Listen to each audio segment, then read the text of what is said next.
Y yo creo que me gustaría tener una reflexión por parte de la mesa de una afirmación que hace el profesor Cabrillo. Dice: con todas las limitaciones que la complejidad del tema plantea, los datos españoles parecen indicar que la prosperidad de las regiones está ligada a su nivel de libertad económica. ¿Esto es así? Sí, con la restricción que señalé. Con la restricción que señalé antes, claro. La prosperidad viene de muchos años, ¿no? Y el caso que ponía internacionalmente de Francia es muy claro. Ahora, partiendo de diferentes niveles, se pueden cambiar las cosas. Esta idea de que es que como somos pobres, siempre hemos sido pobres, esto es algo con lo que deberíamos realmente terminar, ¿no? Como son pobres, mire usted, yo lo que quiero son subvenciones y lo que quiero son transferencias. Vale, entonces usted seguirá siendo pobre toda su vida, ¿no? Vemos cómo efectivamente se puede salir adelante. El caso de Madrid es muy claro. Bueno, Madrid no era el centro económico hace tantos años. Otra idea que se lanza. No, Madrid está así por el efecto capital. Mire usted, Madrid es capital desde Felipe II.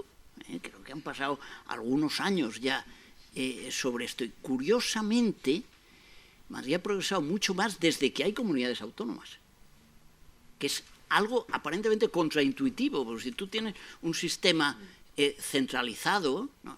Había estudios, por ejemplo, en Alemania, el caso de Viena. Bueno, ¿qué pasó con Viena cuando cae el imperio austrohúngaro? Oiga, pues mire ustedes, es capital de un gran imperio que se queda capital de un estado muy pequeñito. Bueno, pues tiene esos problemas. ¿Qué pasa aquí?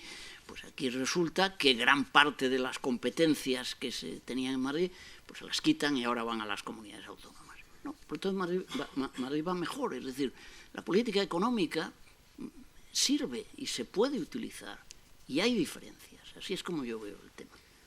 Consejero, ¿cuál es? Sí, yo añado y construyo sobre lo que acaba de decir el profesor Cabrillo. Estoy de acuerdo, creo que sí hay una prosperidad o un grado de prosperidad que es muy obvio que está ligado a la libertad económica entre las regiones españolas y el mundo, ¿no? En los índices de Fraser o de Heritage se ve muy claramente cuando ya ves el mapa del mundo, ¿no? En el caso de España, me detengo principalmente en el caso de Madrid, lo ha dicho el profesor Cabrillo. O sea, en Madrid tú ves series largas y no se ve un crecimiento ni diferencial, ni desde luego se ve un liderazgo en la actividad económica. Madrid estaba siempre por detrás de Cataluña y desde luego en renta per cápita por detrás de 3 o 4, o 2 o 3, mejor dicho, otras regiones. Pero cuando uno acerca esa curva y la empieza a ver a partir del año 2004 es cuando se ve un crecimiento diferencial, que tú lo ves y en términos nominales desde el año 2004 hasta ahora, es decir, desde que empieza claramente esa política que empieza Esperanza Aguirre de bajada de impuestos, el crecimiento acumulado de media nacional ha sido un 12,5%, el crecimiento acumulado de Madrid ha sido del 25%. Yo creo que ahí sí tiene que ver también factores de libertad y algunas otras cosas más, pero creo que 67.800 millones de euros dejados en manos de sus propietarios y desprovistos de ello el poder público, evidentemente generan actividad económica, generan crecimiento económico, generan más facturación, más negocios que facturan más, que crecen, que por tanto contratan a más personas. Es decir, eso que creo que ahora se ve bastante claramente en Madrid y que también se empieza a ver en determinados aspectos, pero ya bastante claramente en Andalucía, lo cual sirve para demostrar lo que decía también Paco Cabrillo, que que esto no es una cosa solo para quien esté en el primer puesto y que continúe, sino quien estaba en las últimas posiciones. Se ve claramente, o sea, Andalucía ha empezado a hacer claramente en materia tributaria y en alguna medida también en la política regulatoria, una política diametralmente opuesta a la que se hacía hasta durante los 40 años de régimen socialista, y empieza a ver inmediatamente cómo Andalucía empieza a dar indicadores muy buenos en creación de empleo, en atracción de inversión extranjera, en creación de empresas. Bueno, yo creo que eso es algo que nos, desde luego, es una acicate. Y añado una cosa más, y solo una cosa más. También tiene una incidencia clara sobre la eficiencia del gasto público. Es decir, en Madrid, todo el coste de todos los hospitales, todos los colegios, todo el metro, todas las universidades públicas significan un coste de menos de 3.400 euros por habitante. Que no digo yo que sea poco, es mucho. Solo digo que, lo digo de memoria, pero me parece que en Navarra eso anda cerca de los 6.000 euros por habitante, en Valencia anda muy por encima de los 4.000, más cerca de los 5.000, en Cataluña anda cerca de los 5.000 euros por habitante, para unos servicios públicos que yo no digo que sean peores que los de Madrid, pero digo que no son mejores que los de Madrid, ¿no? Con lo cual también una política de restricción del ejercicio del poder, y en este caso principalmente en el ámbito tributario, fuerza o sirve como incentivo obligado, si se quiere, a políticos y a administradores en la estructura regional de la búsqueda de la eficiencia en el aprovechamiento de los recursos que tenemos. Cada vez que veo el informe de libertad económica y veo el ranking, y siempre está Extremadura en la cola, y esto ha sido así en los 5 informes que hemos conocido, siempre pienso en Extremadura en la cola y pienso que en 1945, cuando acaba la Segunda Guerra Mundial, en la cola de los Länder estaba Baviera. Hoy Baviera es, creo que, la tercera o la segunda región más rica de Alemania. Es verdad que tenían a un personaje que era el toro de Baviera, que era Franz Josef Strauss, que tuvo una visión de política industrial para esa región extraordinaria. ¿Qué tendría que hacer Extremadura, profesor Cabrillo, para salir de ahí, del fondo de...? Yo hace años leí unas declaraciones del consejero, que se llamaba consejero de Economía y Empresa, se llamaba, recuerdo aquello, unas declaraciones en las que el tipo decía, bueno, que él en realidad no creía mucho en la empresa privada, lo cual ya es muy indicativo, ¿no? Entonces, ¿cuál es el planteamiento de Extremadura? Es que ha sido siempre otro, ¿no? Lo hemos visto aquí. ¿Qué necesitamos? Si hay que combatir el paro, ¿cómo combatimos el paro? Creando empleo público. Contratamos mucha gente. ¿Qué necesitamos? Hay deuda histórica. Extremadura ha sido muy maltratada. La deuda histórica de las comunidades autónomas, no sé si lo han pensado ustedes, es también interesante porque hay deuda, se supone, entre comunidades, ¿no? Por lo tanto, unos serán deudores y otros acreedores. No, aquí a todo el mundo le deben dinero. Se supone que no hay nadie que deba a nada, ¿no? Pero esta región es lo mismo. No, es que usted tiene que hacerme esto, tiene que hacerme infraestructuras, tiene que hacerme, no sé, pero no es suficiente. Es decir, yo no he visto, no soy ningún experto tampoco en la economía de Extremadura, desde luego, pero no he visto en ningún momento que se haya hecho un plan serio para incentivar la actividad económica. Y esto pasa por lo que hemos visto que están haciendo, por volver a mi ejemplo de los Estados Unidos, ¿no? Lo que está haciendo, yo que sé, muchos de los estados del viejo sur, Tennessee, algunos otros, Georgia, es decir, intentar atraer inversiones. Y cada uno lo hace como puede. En estos estados en Estados Unidos, de la zona del sur, son lo que allí se llama right to work state, estados con derecho al trabajo, es decir, estados donde el poder sindical es mucho menor que en los llamados closed shop state, es decir, estados sindicalizados. Bueno, es una opción de política económica que ellos tienen, los de Extremadura no la tienen, ¿vale? Pero tienen otras opciones, sobre impuestos, sobre regulación y otra serie de cosas. Bueno, habría que intentar orientarse por ahí, en cada caso ver las ventajas comparativas, etcétera, pero efectivamente aceptar, mira, yo estoy el último, y como estoy el último, a mí me subvenciona, y bueno, no estoy tan mal, ¿no? Porque vamos equilibrando, y eso no lleva a ninguna parte.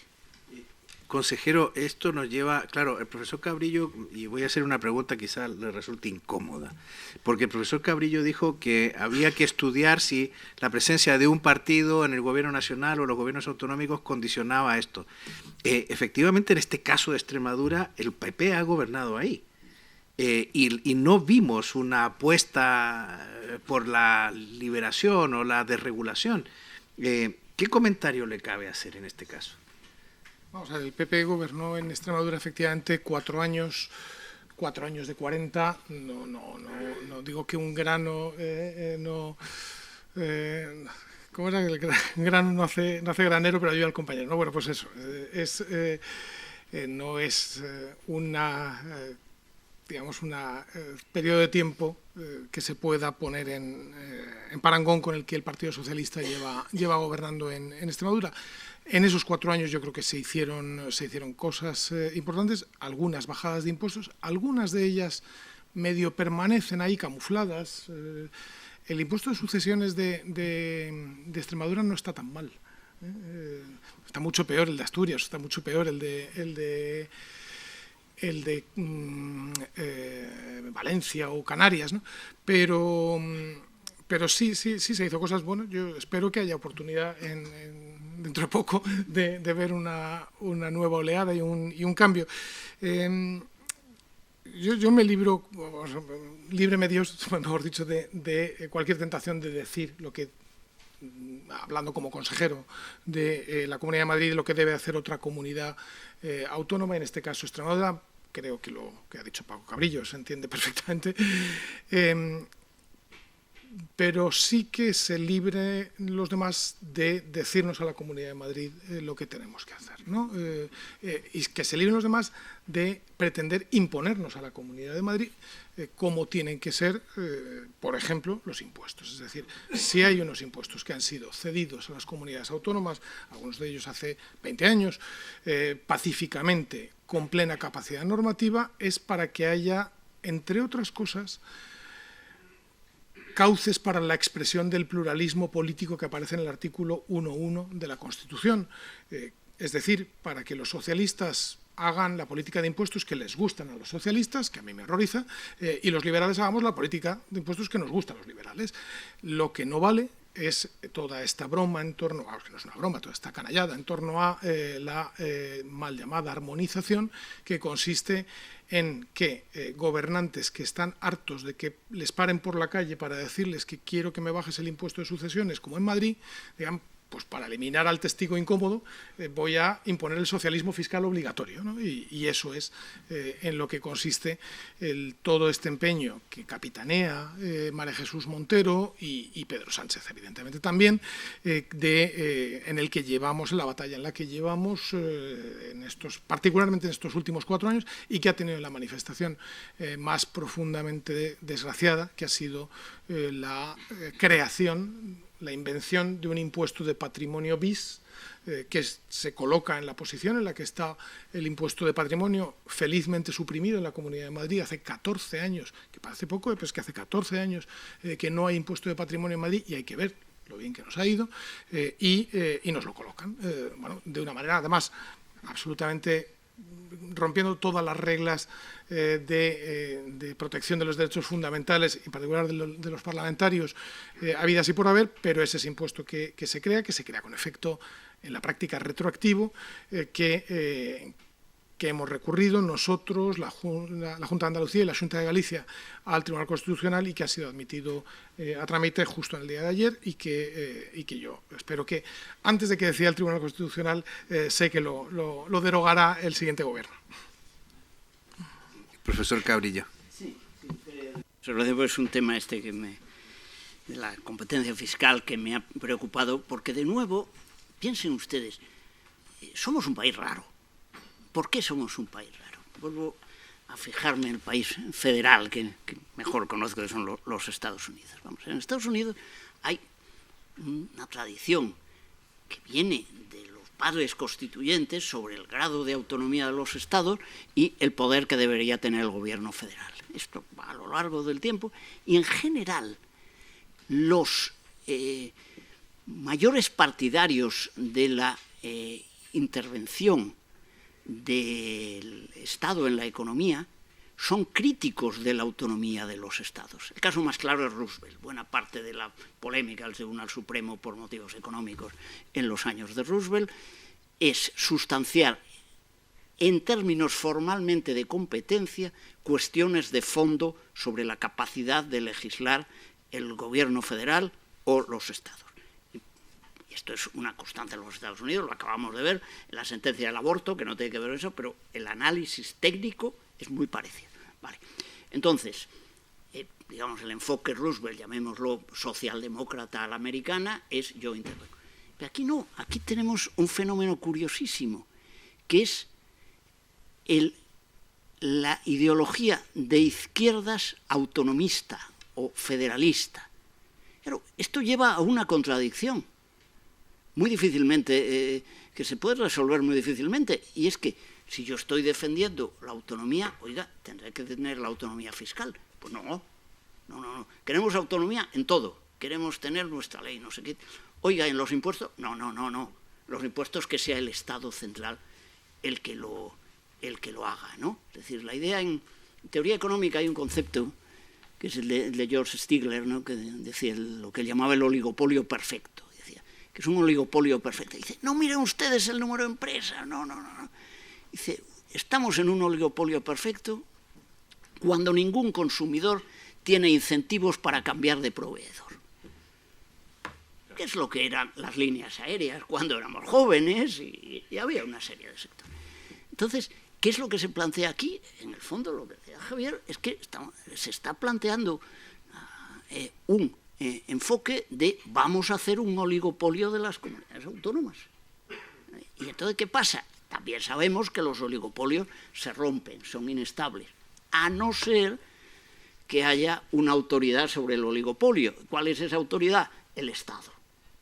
Y es a lo que estamos llegando, pero sí quería llamar la atención sobre esa contradicción que creo que es única en este país, de cómo se puede defender al mismo tiempo una gran autonomía, incluso en algunos momentos poniendo en peligro la unidad del país, pero negando uno de los aspectos claves que siempre ha tenido el sistema federal, que es la autonomía de impuestos. Solo una palabra que añado a lo que estaba diciendo el profesor Cabrillo, lo cual demuestra que podrán ser muy nacionalistas, podrán ser muy independentistas, pero hay una cosa que son todavía más, y es socialistas. Todavía son más ultraizquierdistas, más que nacionalistas o independentistas, porque están dispuestos a renunciar a la autonomía si se trata de esquilmar al contribuyente. Tengo algunas preguntas del público y hay algunas muy interesantes. Hay una pregunta, tengo que hacer una observación a esta pregunta. ¿Cómo se explica que las 5 primeras regiones en libertad económica, salvo Madrid, están gobernadas por la izquierda? Bueno, si miras el ranking de las 5 primeras posiciones es Madrid, País Vasco, que entiendo que está gobernado por el PNV, que es un partido más bien de extracción social cristiana, más que de izquierdas. La Rioja, que efectivamente está gobernada por el Partido Socialista. Cantabria, que está gobernada por Revilla, no sé cómo definir ese gobierno. No es, el de las anchoas. Es mi pueblo, pero no es fácil definirlo. Y Baleares, que está efectivamente gobernada por el partido, una coalición, ¿no? Encabezada por el Partido Socialista, con lo cual sí, efectivamente tenemos 2 comunidades claramente gobernadas por la izquierda, una por un personaje populista y una por un partido social cristiano. Es verdad que hay una variedad importante en las 5 primeras posiciones. Yo no diría que todas de izquierda, pero sí que hay una variedad interesante. Y esto, y Javier ha tomado el toro por los cuernos con la pregunta de Extremadura, que está relacionada con la de Andalucía, que tú hacías un planteamiento respecto de cómo está avanzando Andalucía, que ha subido bastantes posiciones a la 9ª posición, aunque repite en este informe. Pero tenemos que pensar que el modelo de Madrid no fue visto con simpatía por un gobierno del Partido Popular. Yo recuerdo las presiones que hubo sobre Madrid precisamente porque al gobierno le resultaba incómodo defender la asimetría tributaria y no la armonización fiscal. Y se presionó al gobierno de Madrid en un determinado momento por parte del ministerio de Cristóbal Montoro para que mitigara su política. Vamos a dejar esta pregunta de los 5 primeros lugares con eso y veamos esta otra. Observo que en el índice final Galicia aparece en el número 12. Se ha dicho que hay concentración entre el 4 y el 14. Esto lo comentó el profesor Cabrillo. Efectivamente, los índices, el índice es, realmente las diferencias son pequeñas. La pregunta es, ¿esto es porque el modelo autonómico lleva al intervencionismo? Qué buena pregunta.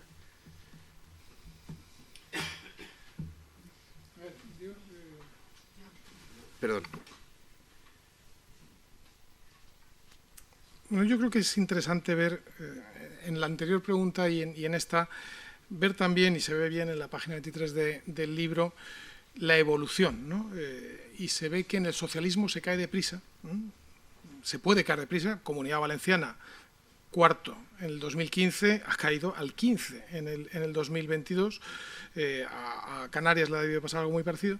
Y en cambio yo tengo la impresión de que también hay sitios como Rioja, Cantabria, Baleares, en los que también queda el pozo de más años de gobiernos no socialistas.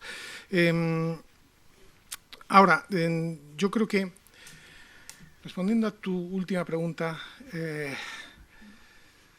o sea, yo creo que en algunos aspectos sí podemos decir que un poder que está tan cerca de los ciudadanos puede ser intrínsecamente inflacionista, es decir, crecer, ¿no?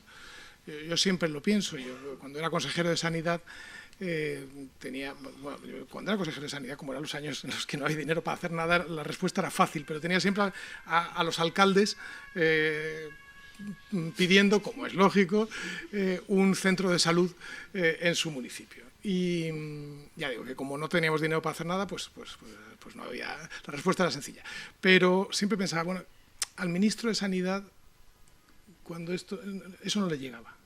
Eso no le llegaba. Entonces, en ese sentido, me parece que sí que puede haber una cierta cercanía, que tiene muchos aspectos positivos, pero también otros que pueden hacer que crezca más el tamaño del sector público. Pienso sobre todo en los grandes servicios o en la proliferación de universidades. También creo que la competencia fiscal, por ejemplo, o a veces regulatoria, que se manifiesta en una España descentralizada, creo que es positiva. Creo que es esencialmente muy positiva. La competencia siempre es buena y en impuestos también.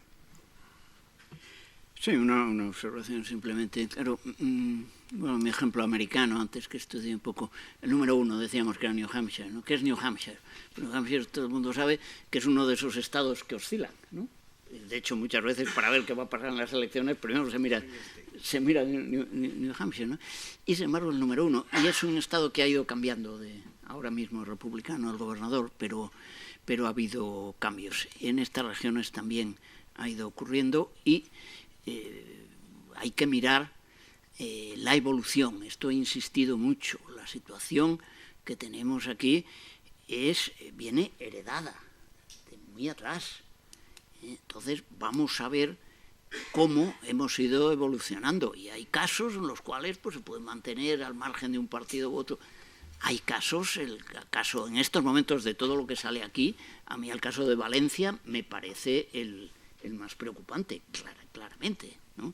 De modo que no podemos hacer una correlación y decir, hacemos una variable, da mi partido A, partido B, y entonces yo encajo aquí. No, el fenómeno es mucho más complejo, hay una tradición, hay una historia, y hay que considerarlo todo. Este es un elemento más para hacer un análisis complejo. Por favor, no se puede sacar esa versión de decir, yo saco aquí el cuadro no sé qué que me dice esto. No. Los números hay que saber leerlos y estudiarlos. Muy bien.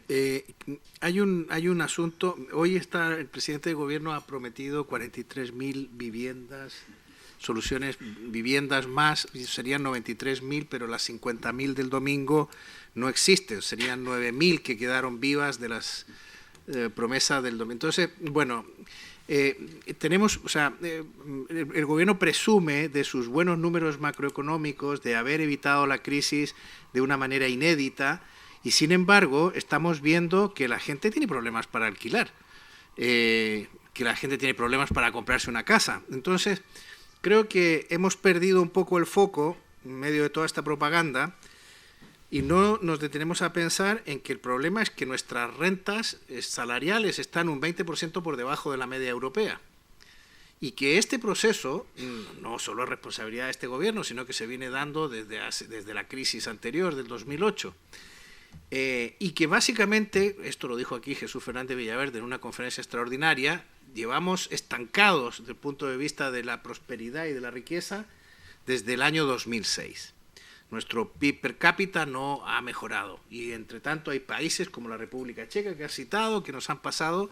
O sea, realmente el problema donde está es en que no aumenta nuestra riqueza y en que no tenemos herramientas para hacer que el crecimiento sea mayor. Si creciéramos, probablemente las rentas per cápita mejorarían y los ciudadanos a lo mejor no tendrían tantos problemas para alquilar, porque por lo visto tenemos empleo. Entonces, ¿cómo recuperamos las bases del crecimiento y qué papel juega la libertad económica en ello, consejero? Creo que cómo recuperamos las bases del crecimiento. Tuvimos un momento y un momento histórico muy importante en España en donde lo vimos perfectamente claro, que fue en el año 96, es decir, con aquellos decisiones que toma Aznar nada más llegar, que son, vale la pena mirarlas, las de mayo del 96, fue un programa de liberalizaciones y de privatizaciones y de el principio de una bajada de impuestos y de contención del gasto público que se hizo en las 3 primeras semanas de gobierno, que marcaron absolutamente todo lo que vino a continuación por décadas. O sea, es decir, hasta el momento presente seguimos viviendo de las rentas de lo que hizo Aznar en el primero y en el segundo mandato también. Entonces yo creo que se sabía, y lo hemos visto en países, lo hemos visto aquí en España en distintos momentos también, y aquí en la propia Comunidad de Madrid, o podemos estarlo viendo también en Andalucía.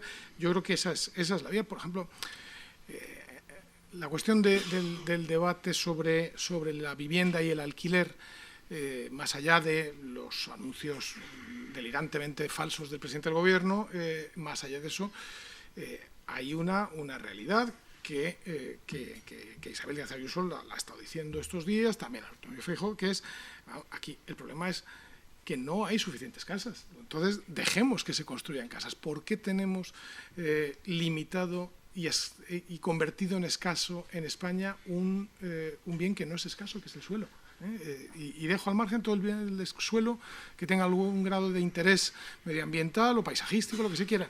Es decir, se ha convertido en escaso porque hay una construcción, que por cierto en el caso del suelo y la vivienda viene del año 50 y tantos, que lo convierte en escaso. Bueno, cuando se da algún paso, por pequeño que sea, como hemos dado en la Comunidad de Madrid en estos años, por ejemplo, sustituyendo muchas licencias por declaraciones responsables, de repente, un boom de las reformas de edificios y de pisos en Madrid. Pues mira qué bien, porque eso significa que, claro, cuando uno abre una página o hace una búsqueda en Idealista y le salen 50 resultados, la posibilidad de que encuentre algo que se ajuste a lo que puede pagar, a dónde quiere estar y al tamaño, configuración de la casa que quieres, es baja.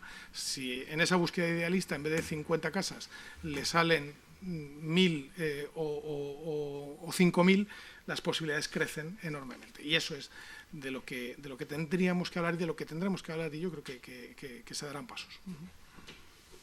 Sí, vamos a ver, aquí hay varias cosas. Alguna vez me han preguntado, vamos a ver, esa típica pregunta de periodista, si usted tuviera que cambiar solamente una cosa en la economía española, ¿qué cambiaría? Y yo ya tengo una respuesta para eso, y es la cabeza de los españoles, la mentalidad de los españoles. Porque ahora se razona mal y se justifica mal las cosas, ¿no? Voy a poner un ejemplo en relación con lo que decías del suelo y Aznar. Un líder sindical ayer, cuando yo estaba en el Consejo Económico y Social, razonaba así, en un debate sobre esto que teníamos. Bueno, no, la culpa de que la vivienda esté cara, el suelo esté caro, perdón, lo tiene Aznar. Vale, oiga, ¿y por qué? Hombre, es evidente, porque Aznar ha liberalizado el suelo. Al haber más suelo, se especula más y suben los precios. Y se quedó el hombre tan contento. Entonces, claro, este tipo de razonamientos son peligrosos y acaban generando efectos. Hace muchos años hicimos un estudio sobre la enseñanza de la economía en el bachillerato, que publicó la revista del Colegio de Economistas, que estaba en Rocío, trabajó conmigo en esto y algunas personas más. Bueno, la conclusión que sacabas era el libro más vendido de economía en el bachillerato, su autor era un asesor de Podemos, viejo conocido mío, por otro lado. Y claro, el argumento es el siguiente: oiga, si al chico tú le enseñas esto, cuando lleguen las elecciones dirá, hombre, claro que tienen razón estos, caray, si esto es lo que me han enseñado a mí en la escuela. Entonces, ese tipo de ideas se va extendiendo y entonces es muy difícil decirle a la gente que hay que hacer este tipo de reformas, ¿no? Entonces, yo creo que la economía española tiene muchos problemas, pero creo que hay dos problemas claves que me los dan los datos en los que funcionan mal, que son el sector público y el mercado de trabajo. Porque el sector público, ¿qué me da? Una deuda galopante que veremos cómo pagamos, un déficit que incluso en periodos de fuerte crecimiento es muy alto, seguimos con el 4,5, es decir, aquella idea del 3% en situaciones difíciles que decía la Unión Europea se olvidó, y por otro lado el mercado de trabajo con la tasa de paro más alta de Europa. Bueno, yo empezaría por tocar este tipo de cosas. Ahora, la siguiente pregunta es, ¿se puede tocar este tipo de cosas cuando la gente está convencida de que lo que hay que hacer es justamente lo contrario? Yo creo que la educación económica es fundamental, es un elemento, pero hay que empezar por transformar este tipo de cosas. Hay otras menores, la competencia, ese es un tema que habría que tocar, es muy importante en este país, ¿no? Establecer sistemas competitivos, intentar evitar todas estas posiciones de grupos que las va a haber siempre, es inevitable, es decir, esto lo decía Adam Smith, ¿no? Aquello de que rara vez se reúnen los miembros de un mismo gremio o profesión sin que acaben conspirando para elevar los precios contra los intereses del público. Esto es así, es inevitable, esto tiene que ocurrir. Pero hay medios para evitarlo. Y lo que hay que plantear es ese planteamiento, esta idea de que la competencia es buena, no la tiene mucha gente en este país. Es más, todo lo contrario, les recomiendo un libro de mi colega y amigo Pedro Fraile, se llama La retórica contra la competencia en España.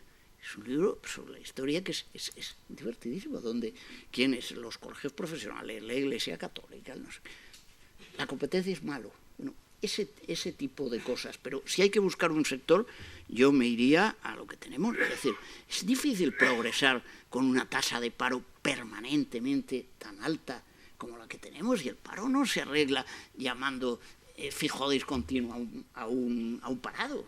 Es decir, habría que tocar por ahí. Y el sector público, ¿no? Si miramos las tasas de crecimiento de empleo en el sector público y privado de los últimos años, los 2 últimos años o 3 en España, son francamente preocupantes. A eso es lo que habría que hacer. Muy bien, vamos a cerrar este coloquio y esta presentación. Consejero, si quieres unas palabras finales o lo que te parezca. ¿Se te ha quedado algo en el tintero? Solamente el agradecimiento a Civismo por hacerlo. Creo que es muy bueno hacer este tipo de índices, repetirlos con la mayor frecuencia que se pueda, por ejemplo, como también se hacen de índices de comparación fiscal, y que poco a poco van siendo una referencia, y uno escucha de repente que alguien, sin saberlo muy bien, pero lo ha introducido en un debate, un discurso, y creo que eso nos da herramientas y nos da también incentivos para ir en la dirección correcta. Así que muchísimas gracias. Perfecto.